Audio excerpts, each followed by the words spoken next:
Hello everybody, Wild Bill for America here, and it is the wee hours of the morning, working on a speech that I'm supposed to give in South Carolina before too long. You know, I love traveling and meeting new people.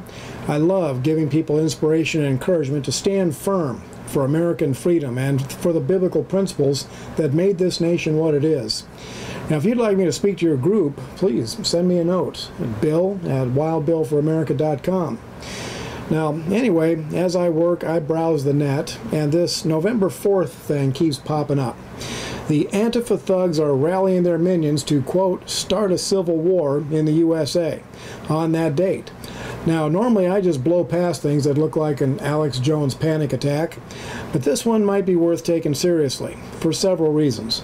Number one, the ultimate goal of the liberal left is to institute a totalitarian government that will absolutely dictate everything about the lives of the citizens and would effectively destroy the American way of life.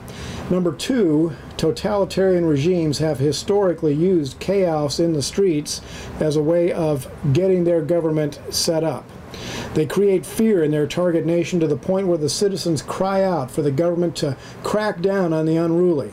And that's when the totalitarian government steps up, cracks down, and freedom dies. The communists, the Nazis, and the socialists have pulled this nonsense for many years in many countries.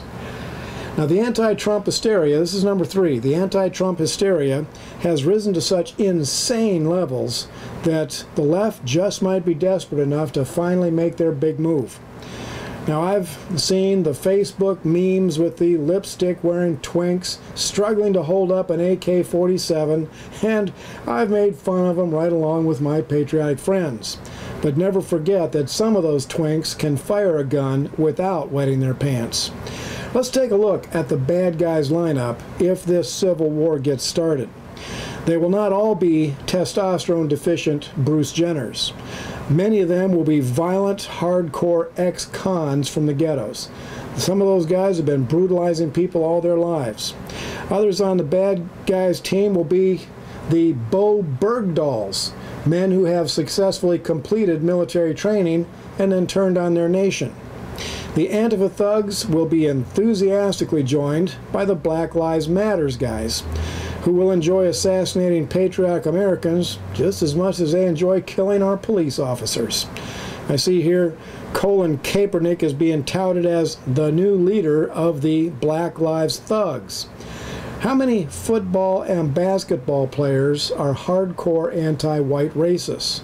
A football team armed with baseball bats would mow down a lot of American patriots. It is suspected that George Soros, a man who has lived a whole lot longer than he should have, is apparently putting up several $billion to pay for this left-wing revolution. And worst of all, the entire Democrat Party will be behind these anti-American monsters. Now, the point I'm trying to make is this. If you're serious about upholding and defending the Constitution and the American way of life, then you American patriots better upgrade your Tea Party thinking and go from your nice, safe space meetings to being prepared, mentally, physically, and spiritually, to actually fight for your family, your neighborhood, and your country. Now, when I was a cop, we had a saying, hope for the best, but be prepared for the worst. Americans are not ready for what might be coming, and I'm going to prepare some training sessions to wake people up and get them organized and ready.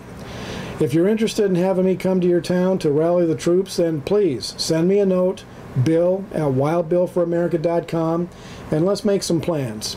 Trouble is coming, and there is no excuse for American patriots to not be ready. Thank you for watching, and America, bless God again.